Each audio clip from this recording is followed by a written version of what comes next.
boa noite, mais uma vez juntos. Que bom podermos estar aqui para louvar e bendizer o nome do nosso Deus. Uma semana de bênçãos, uma semana de reflexões profundas e necessárias para a vida da igreja tivemos esses dias. E hoje celebramos assim a concretização desse nosso sonho do aniversário dos 115 anos da nossa IPI aqui em Belém. Grandes coisas o Senhor tem feito por nós. Além dessa semana de reflexões, nós também tivemos um tempo muito importante, um tempo um a um com Deus, onde pudemos assim telefonar para os nossos irmãos e poder ouvir a voz, sentir a emoção dos corações, podermos conversar e orar uns pelos outros. Isso é tremendo, isso nos traz grande alegria e não só alegria, isso é a força do povo de Deus. Quando o povo de Deus está junto, isso é cada vez mais um linimento para o nosso coração, é óleo que desce sobre a nossa vida. Nessa noite ainda, irmãos, nós teremos a palavra do pastor Gessen, ele que esteve muito doente, à sombra da morte, mas o Senhor foi misericordioso e tem restaurado a sua vida. Nós ouviremos seu testemunho, sua palavra nesta noite. Mas antes, queridos, vamos orar. Orar ao Senhor, agradecer o seu nome, agradecer as suas grandes bênçãos sobre a vida da igreja e a vida do seu povo em todo lugar. Amém. Amado Deus Todo-Poderoso, como é bom, Senhor, saber que Tu és o nosso Senhor, que Tu nos amparas, que cuidas, que nos corriges. Te agradecemos, Pai, pelas infinitas bênçãos que tem derramado sobre as nossas vidas. Principalmente esses dias, Senhor, te agradecemos. Esses dias de aniversário, ter ouvido palavras profundas ao nosso coração que mexem com o nosso interior e nos faz pensar em Te adorar mais, em nos achegarmos mais a Ti. Agradecemos por homens e mulheres que têm nos abençoado durante esses dias. Muito obrigada, Senhor, pelo Teu povo aqui em Belém. Muito obrigada, Senhor, pelo povo que espalhaste pela face da terra, que hoje entoam um canto a Ti e Te bendizem com seus corações e suas ações. Em nome de Jesus. Amém. Olá, irmãos e irmãs, nós saudamos a todos na graça, na paz e no amor do nosso Senhor Jesus Cristo. Amém? Nós estamos aqui para celebrarmos e bendizermos ao nome do Senhor Jesus pelos 115 anos de organização da primeira igreja presbiteriana independente de Belém. É uma honra, é uma alegria em saber, pela chegada desta instituição, que o quanto tem levado a sério e o quanto tem se dedicado em expandir o nome de Jesus em terras paraenses. Portanto, meus amados irmãos, nós vamos celebrar louvores somente a Deus pelos 115 anos desta amada igreja.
Salmo 145.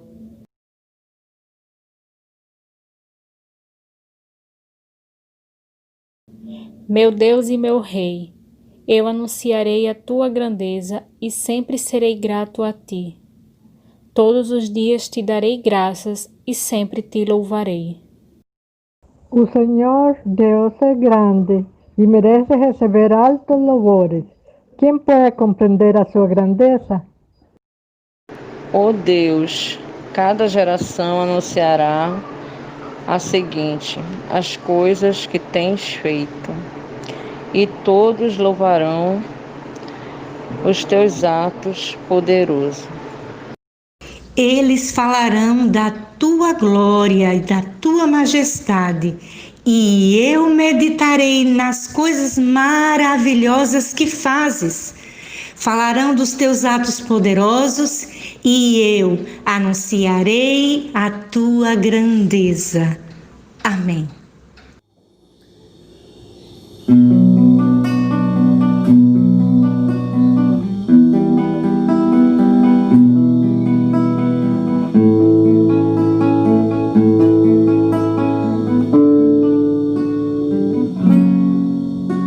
Bem sei que tudo podes, meu amado. Nenhum dos teus planos é frustrado. Ainda que com perdas e com dor, eu sempre seguirei a ti, Senhor. Os teus caminhos posso não entender, Senhor, mas sei que tudo é visando o meu crescer. Se lutas e tribulações eu tenho que passar, te peço forças pra continuar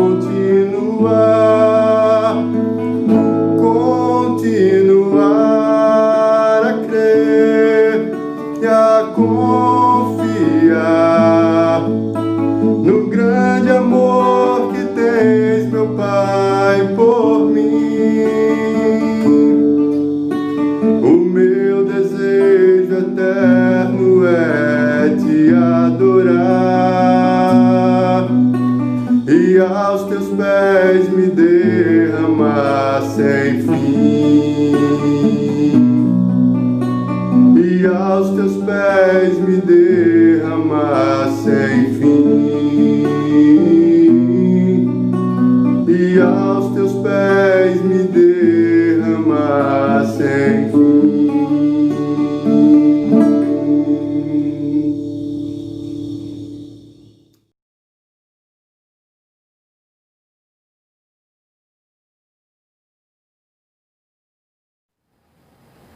Queridos irmãos, chegou a hora de confessarmos ao Senhor. A palavra do Senhor, a palavra de Deus, em Êxodo 34, Moisés orando ao Senhor, ele fez uma colocação muito apropriada. Ele disse assim, Êxodo 34, versículo 9, só a parte B. Este povo é teimoso, mas perdoa o nosso pecado e a nossa maldade e aceita-nos como o teu povo. Nós somos teimosos, nós somos pecadores e por isso nós precisamos pedir perdão ao Senhor. Baixe sua cabeça nesse momento e vamos orar ao Senhor. Deus eterno, fonte de vida, Deus de amor e de misericórdia, a tua igreja agora se prostra diante do Senhor em confissão a Ti, reconhecendo que somos pecadores, que temos falhado, não temos feito, ó Deus, como devia ser feito, a Tua obra e tantas outras coisas. Temos deixado de cumprir muitas vezes o ídolo do Senhor. Pai, a misericórdia do Senhor é grande, imensa, imensurável. Então nós recorremos a Ti nesse momento como igreja, prostrado diante do Senhor, e confessamos os nossos pecados diante de Ti. Em nome do Senhor Jesus, ó Deus, toma nossas vidas e restaura-nos para a glória do Teu nome. Em nome de Jesus. Amém e amém.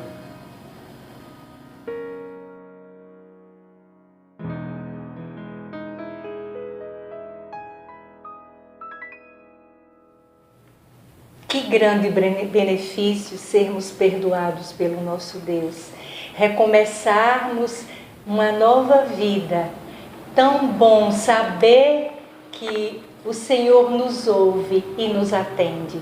Mas ainda, irmãos, nós sabemos o quanto tem sofrido todo o nosso país com a questão da Covid e outras doenças que no momento não estão nos noticiários. Então, mais uma vez, vamos acomodar o nosso coração e vamos interceder por essas pessoas que estão sofrendo. Oremos pelos enfermos.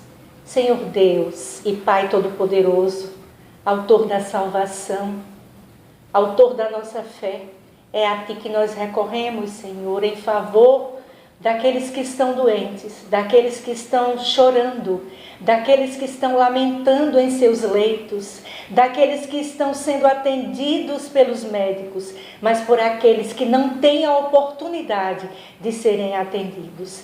Pai, tem misericórdia das pessoas que sofrem em nosso país, que estão em seus leitos de dor, muitos à beira da morte, Senhor. Nós te suplicamos que Tu venhas em socorro destes, Pai. Suplicamos, ó Senhor, que Tu enxugues toda lágrima. Suplicamos, Senhor amado, que Tu venhas tirar toda dor.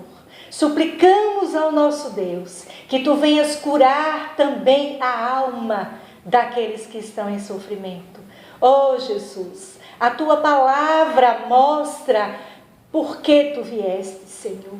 Não só salvar a alma, mas também salvar o corpo, Senhor. Sê misericordioso, Senhor. Ouve o nosso clamor, Pai, e restaura a vida dos nossos parentes, dos nossos amigos e das pessoas que nem conhecemos, mas Tu vês, Senhor. Tu vês cada leito, Tu ouves cada palavra, Tu vês cada lágrima que cai. Ó Senhor, oramos em nome de Jesus, o nosso benfeitor. Amém.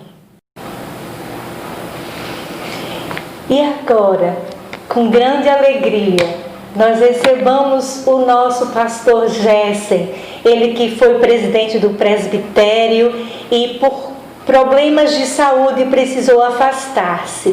Ele que nós temos intercedido, por Ele nós temos intercedido, e o Senhor tem atendido cada dia as nossas petições. Ouçamos a palavra do Senhor através do seu servo.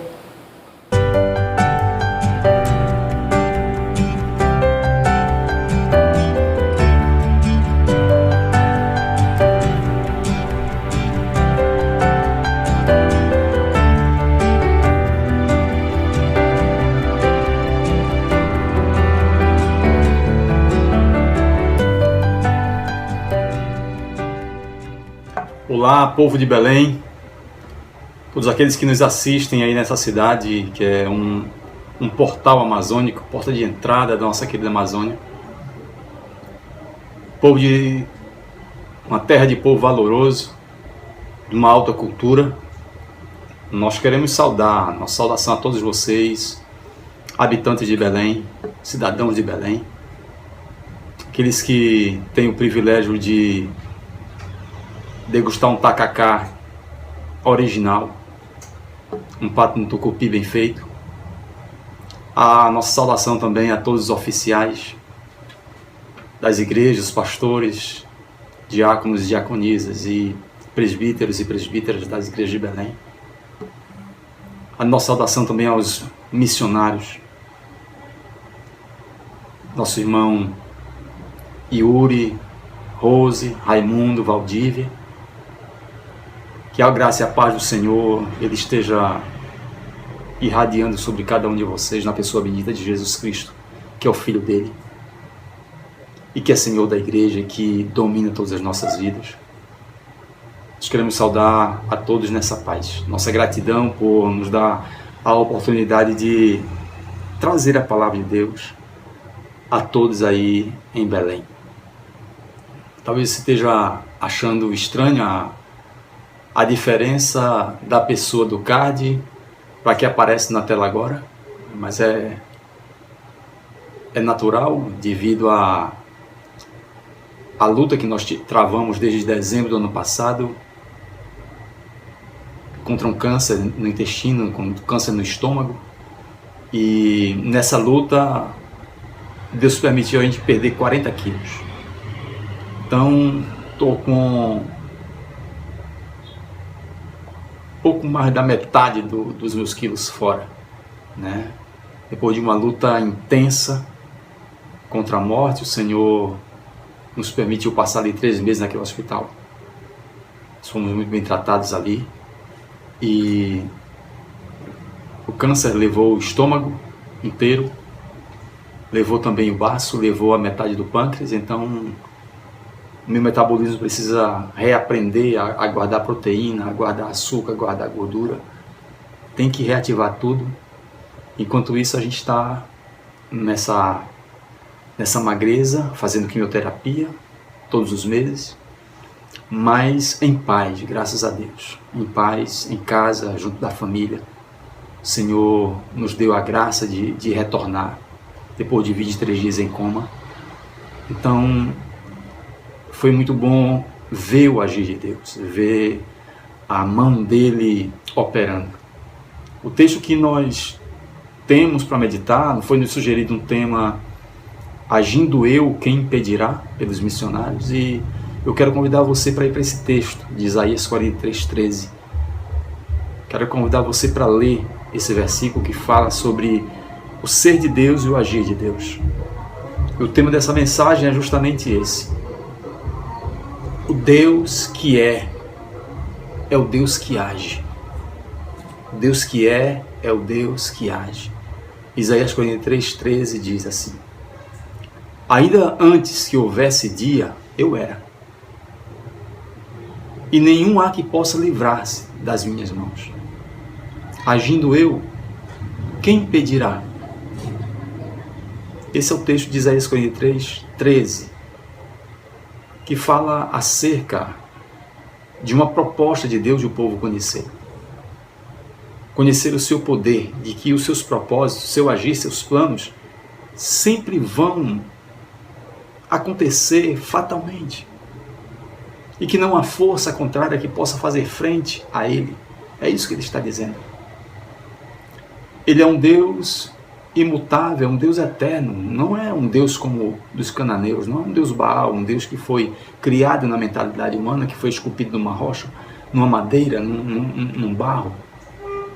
Não. Ele disse: antes que houvesse dia, eu era. Quando eu começo a agir, não há quem possa se livrar daquilo que eu planejei. E agindo eu, quem pode fazer frente? Quem pode impedir? Logo, a primeira coisa que nós precisamos entender desse texto é que o caráter de Deus, aquilo que Ele é, está totalmente associado e inseparável daquilo que Ele pode fazer. Isso é muito importante, porque como igreja reformada que nós somos, e que somos guardião dos eternos propósitos de crer somente naquilo que a Escritura diz.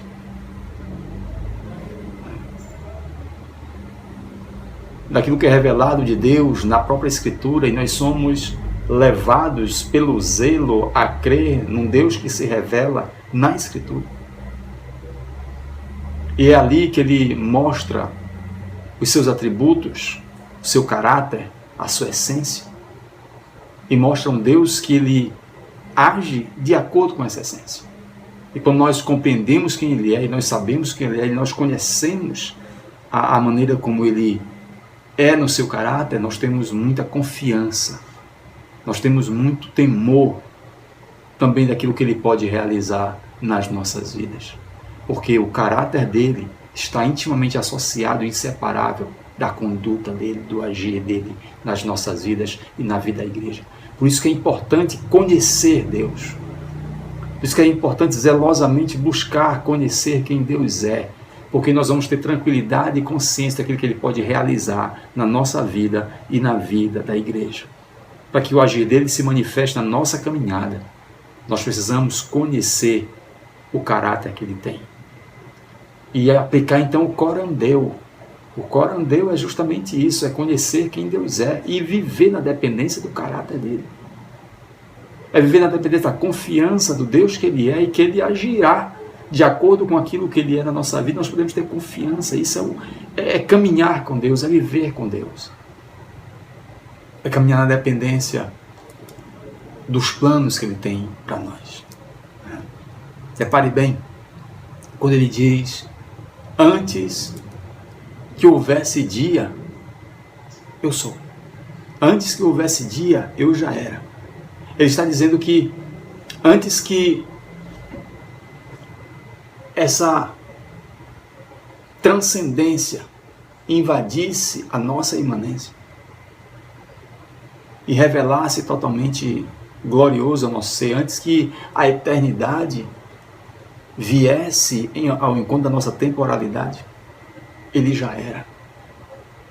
Então Ele não é fruto da nossa imaginação, Ele é fruto da revelação preciosa do céu para nós.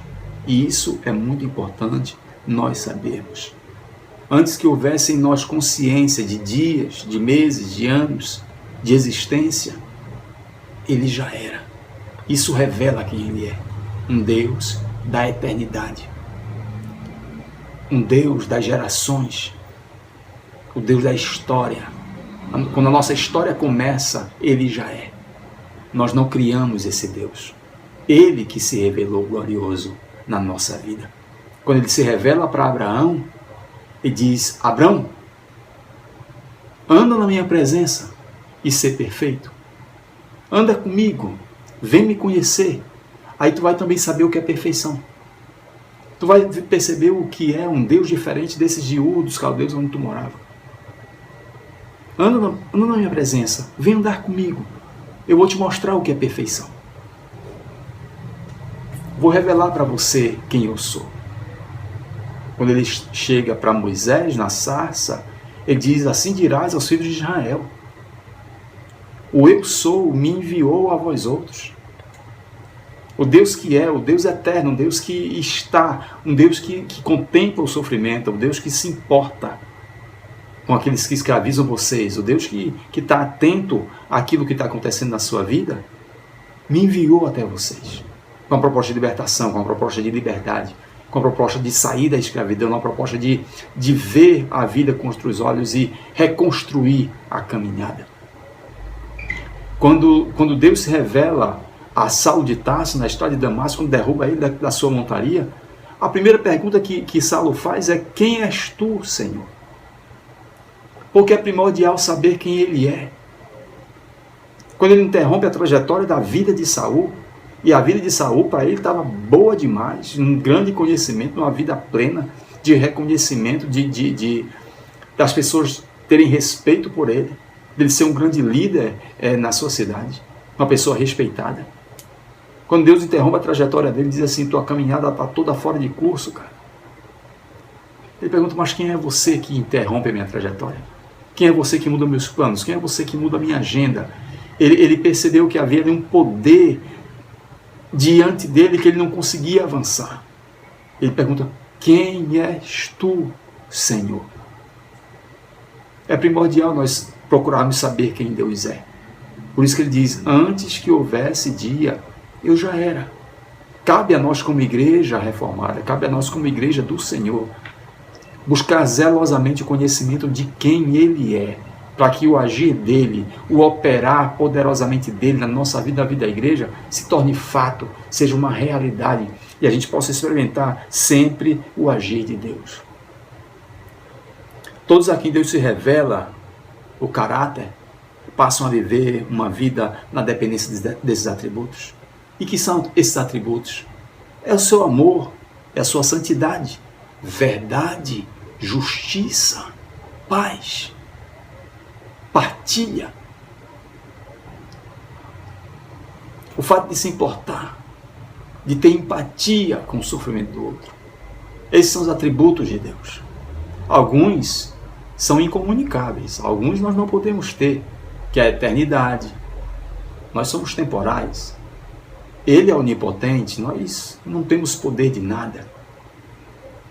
A gente menos pensa, a gente morre. Quando pensa que está tudo bem, ele mostra que nós não passamos de pó. Onisciência, onipresença, são atributos que só ele possui. E não comunica a nós. Não comunica isso a nós, comunica os outros. Nós podemos conhecer o que é amor, nós podemos conhecer o que é bondade, nós podemos conhecer e lutar por justiça. Nós podemos lutar contra o preconceito, nós podemos partilhar as coisas boas de Deus, e se isso cabe a nós como igreja do Senhor.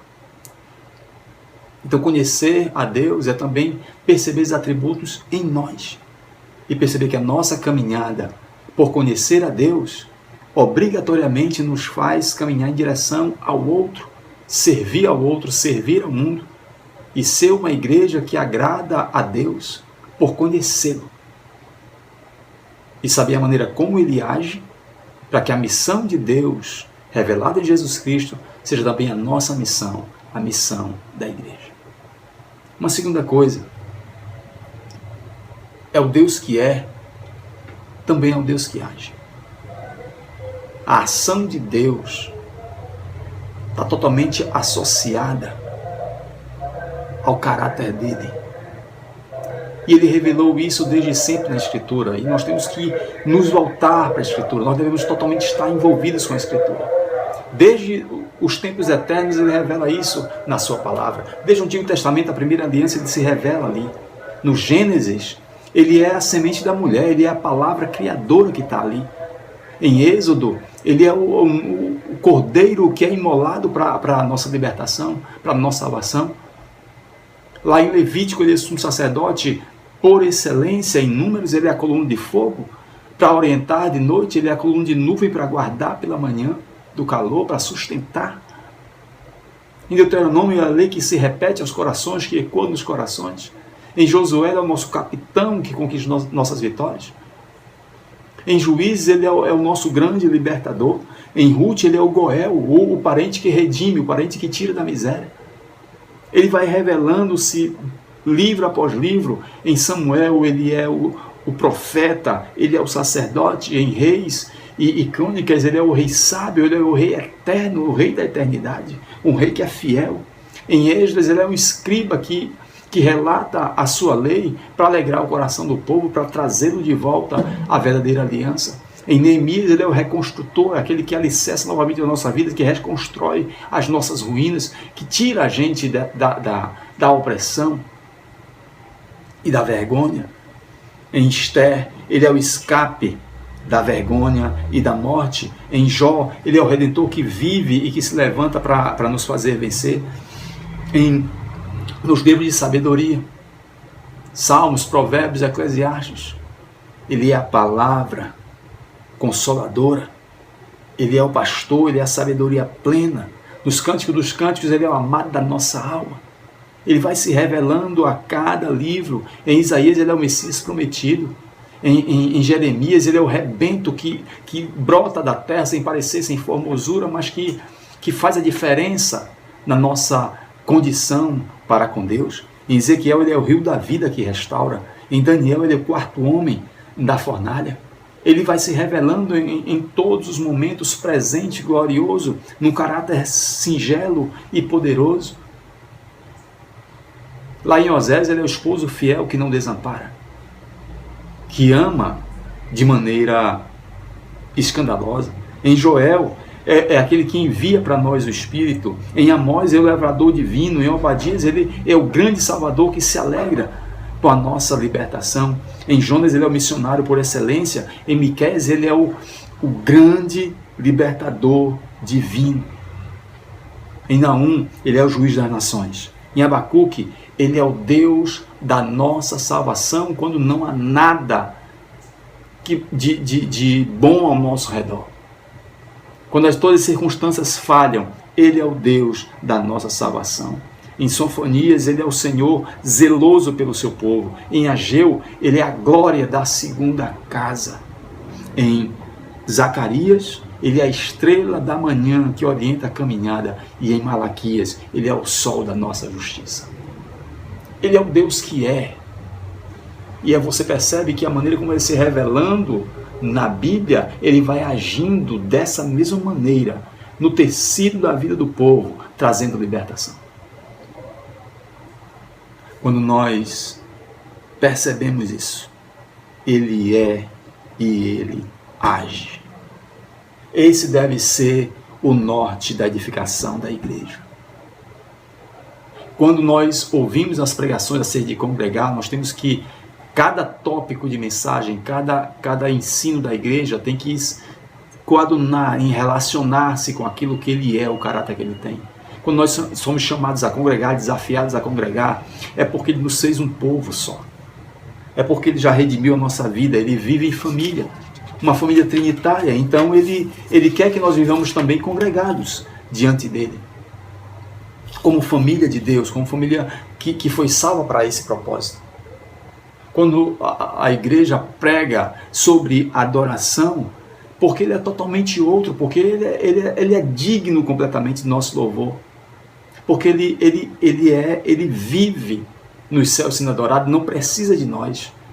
E se nós somos chamados por Ele para fazer isso, é porque Ele nos concede esse grande privilégio de estar louvando a Ele. Creia nesse Deus, conheça esse Deus e espere o agir desse Deus nessa perspectiva. Quando nós falamos sobre evangelização, quando nós falamos sobre missões, é porque Ele diz que todos os povos o adorarão, e nós temos a responsabilidade de evangelizar, levar a palavra a todos os povos, porque a sua palavra diz que Ele separou um povo de todas as tribos, todos os povos, todas as raças, todas as nações e línguas adorarão o seu nome. Então missões só existem por causa da adoração. Nós devemos falar sobre missões, viver missões e fazer missões por causa do povo que tem para ser agente de adoração a esse Deus. Nós temos que fazer as coisas pelo Deus que é, pelo caráter dele. Quando nós pregamos sobre mordomia, é porque Ele é Senhor da igreja, porque Ele é o cabeça da igreja. E como Ele é Senhor de tudo, todas as coisas que nós temos, dons, talentos, habilidades, devem estar à disposição dEle. Nada é nosso. Quando nós falamos em mordomia, nós estamos falando um caráter essencial de Deus, do seu senhorio, da sua soberania, da sua eternidade e da sua fidelidade. Que também nos chama a exercer essa mordomia e viver essa vida do corandeu debaixo da sua obediência e debaixo da sua orientação. Quando nós falamos sobre diaconia, nós percebemos a misericórdia que Ele tem, um Deus misericordioso, um Deus que se importa, um Deus que olha e se condói da miséria alheia, do sofrimento alheio.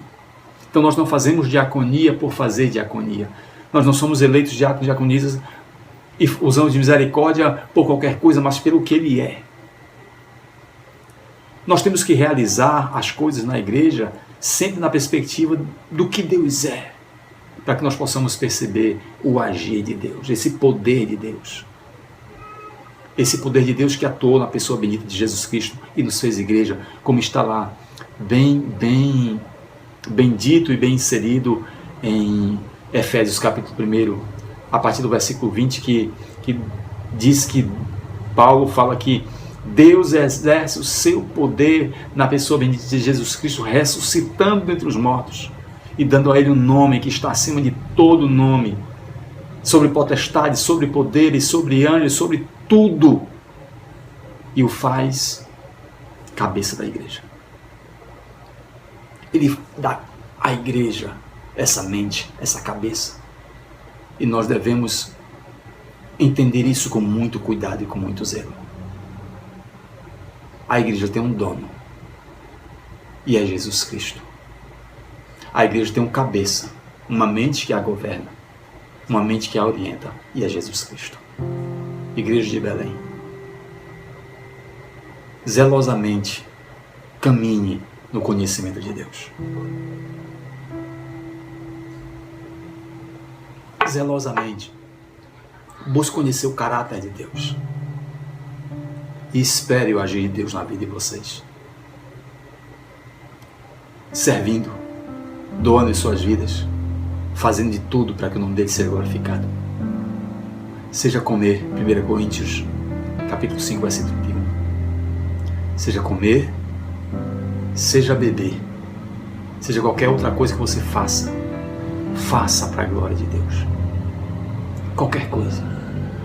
Ir ao templo, servir de alguma forma, entregar as suas ofertas, visitar um irmão, fazer missões, exercer misericórdia, fazer diaconia, o que for, estudar, namorar, fazer algum tipo de curso, fazer planos para a vida. Faça isso na perspectiva da eternidade, porque assim nós seremos uma igreja que agrada a Deus e viveremos para Ele de maneira que o deixe feliz, e o agir dele, o poder dele vai se estabelecer na sua vida. Que o amor de Deus, nosso Pai, a graça revelada na pessoa de Jesus Cristo, as consolações e misericórdias vinda do Espírito Santo de Deus, seja sobre a igreja de Belém. Nesse seu aniversário, que esse poder trinitário exerça sobre vocês coragem, força, fé e recursos para a glória do seu nome. Deus abençoe ricamente a cada um de vocês. Essa é a nossa petição, a nossa oração. Um abraço a todos os irmãos e irmãs.